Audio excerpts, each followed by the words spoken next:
NSCPM nature human centric people's movement का गठन 30 दिसंबर 2002 को राजस्थान प्रांत के हनुमानगढ़ शहर में हुआ। यह 3 दिवसीय सम्मेलन था 28, 29, 30 दिसंबर।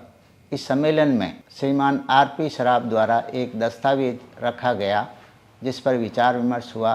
दस्तावेज का विषय वर्तमान सभी बुराइयों की जड़ कॉरपोरेट विश्व व्यवस्था है। इसका समाधान प्रकृति मानव केंद्रित एजेंडे में निहित है। इस सम्मेलन में नेपाल से DB सिंह जी और पंजाब, जम्मू कश्मीर, राजस्थान और दिल्ली के करीब 200-250 सदस्यों ने भाग लिया। इस सम्मेलन में nature human centric people's movement का गठन की आवश्यकता इस बात से हुई, आज मानव जाति जैव पर्यावरण संकट से सामना कर रही है। एक ऐसा संकट जो मानव सहित सभी जीव प्रजातियों को, जीवन के अस्तित्व को खतरा प्रस्तुत कर रही है। इसका इज़हार हम चक्रवात, बाढ़, असामयिक वर्षा, ग्लेशियर, इन सब की बर्बादी में अपन देख रहे हैं। दूसरी तरफ मानव समाज में हिंसा, तनाव, टकराट, अविश्वास की अमानवीय गतिविधियाँ निरंतर बढ़ रही हैं। सम्मेलन में यह महसूस किया गया कि एक जन आंदोलन की ज़रूरत है जिससे ग्लोबल वार्मिंग या मौसम परिवर्तन की चुनौती को सही ढंग से निपटा जा सके। ये समस्याएं इसलिए पैदा हुई क्योंकि इस व्यवस्था की समाजशास्त्रीय धारणाएं एक तरफा है। पहली एक तरफा धारणा, मनुष्य इस गलत विचार से चल रहा है कि वह सभी जीव प्रजातियों में मनुष्य को सबसे ज़्यादा सर्वश्रेष्ठ समझ रहा है। इसका अर्थ है कि वो अपने आप को कम महत्व दे रहा, अपने आप को ज़्यादा महत्व दे रहा है और गैर मानवीय जो प्रजातियाँ हैं और जीव जंतु हैं उनको कम महत्व देता है। इससे उनके साथ गलत बिहेवियर होता है और इसका पर्यावरण को विनाश और पतन करने में निकलता है। दूसरी एक तरफा धारणा यह है कि वह मानव समाज के अस्तित्व के लिए पूंजी ही, धन दौलत को ही या नोट डॉलर को ही सबसे महत्वपूर्ण समझ रहा है। उसने एक ऐसी व्यवस्था कायम की है जिससे लोगों की मानसिकता यह बनी कि हमें किसी चीज़ की ज़रूरत नहीं है। किसी भी गतिविधि से अगर हम धन कमाते हैं, डॉलर कमा लेते हैं तो हम विकसित हो जाएंगे, हम सुरक्षित हो जाएंगे। ये मानव की भूल है क्योंकि जिंदा रहने के लिए सिर्फ मानव को ही नहीं, जीव जंतुओं को भी हवा, पानी और भोजन की ज़रूरत है जो प्राकृतिक तौर पर कुदरत ने हमें प्रदान किया करोड़ों वर्षों के क्रमिक विकास के जरिए। लेकिन मनुष्य ने अपनी गलत धारणा बना ली है कि वह पूंजी सर्वश्रेष्ठ है। उस कारण से मानव के रिश्तों में भी बिगाड़ हो रहा है और पर्यावरण को भी वो बर्बाद करता जा रहा है। तीसरी एक तरफा धारणा उसकी है कि वह मनुष्य के चरित्र के बारे में वो ये समझता है कि मनुष्य स्वार्थी है।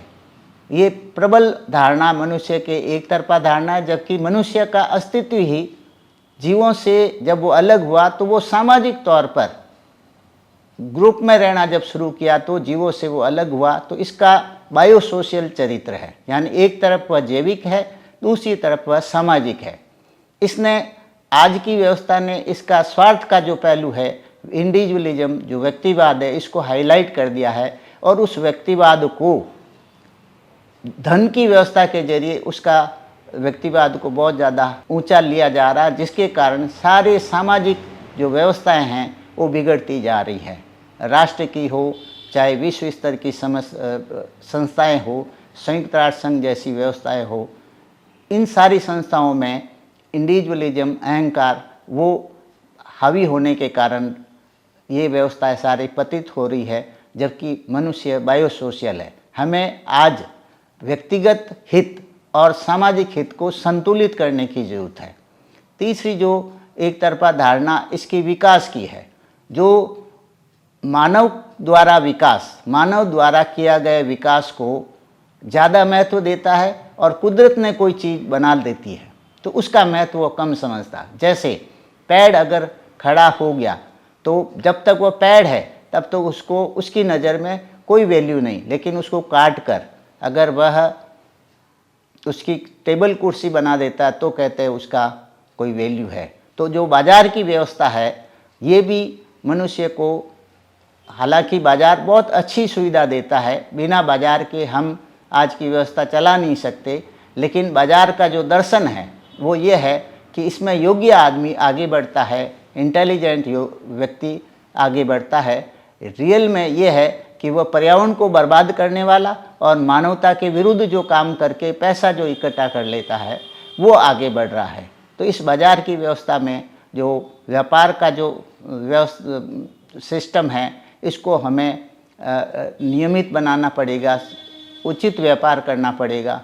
स्टॉक एक्सचेंज और ये जो शेयर मार्केट हैं ये इस बिना इन्वेस्टमेंट के ही वह रातों रात अरबपति बन जाते हैं।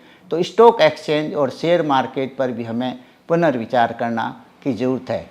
ये भी कहा जाता है कि आज की जो कंपनियां हैं ये फाइनेंस के मामले में कई देशों से ज़्यादा इनके पास फाइनेंशियल ताकत है, वित्तीय ताकत है इनके पास, प्रबंध कौशल इनके पास है, टेक्नोलॉजी का ज्ञान इनके पास है, लेकिन इसका जो प्रबंध है वो मोनोपोली प्रबंध है।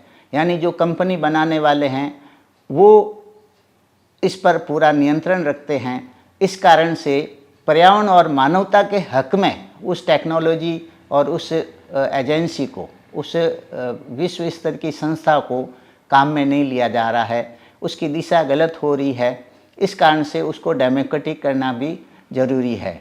इसके साथ कृषि है जो सैकड़ों वर्षों से जीवों को और मनुष्यों को भोजन की व्यवस्था किसानों ने की है, लेकिन उस पर भी कंपनियों की नज़र है और उस कृषि का कॉर्पोरेटाइजेशन वो करना चाह रहे हैं।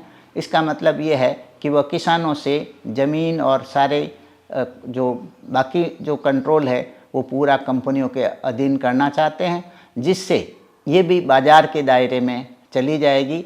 यानी जिसकी जेब में पैसे हैं उनको ही भोजन मिलेगा, जबकि भोजन एक जीवन रेखा है, ये जीवन का आधार है, ये कोई व्यवसाय नहीं है जिसको घाटा होने पर बंद कर दिया जाए। ये एक अनिवार्य ज़रूरत है। इसलिए कृषि को सहकारी आधार पर पुनर्गठित करने की ज़रूरत है और प्राकृतिक खेती करने की ज़रूरत है। और जितने भी पर्यावरणीय जो संसाधन थे वो बर्बाद हो गए हैं, उनको अगर हमें ठीक करना है, ग्लेशियर हमें वापस बनाने हैं, वाटर बॉडीज़ को रिचार्ज करना है, तो इन सब में अगर हम आज के नौजवानों को लगाया जाए और कृषि को प्राकृतिक और नेचुरल अगर बनाया जाए तो हम रोज़गार दे सकते हैं और रोज़गार की समस्या भी हल हो सकती है। इस प्रकार हम समाजशास्त्रीय धारणाओं को ठीक करके और एक प्रकृति मानव हितैषी एक नई व्यवस्था बना के आज की सारी समस्याओं को हल कर सकते हैं और ग्लोबल वार्मिंग या मौसम परिवर्तन की चुनौती है उससे भी हम सही ढंग से निपट सकते हैं।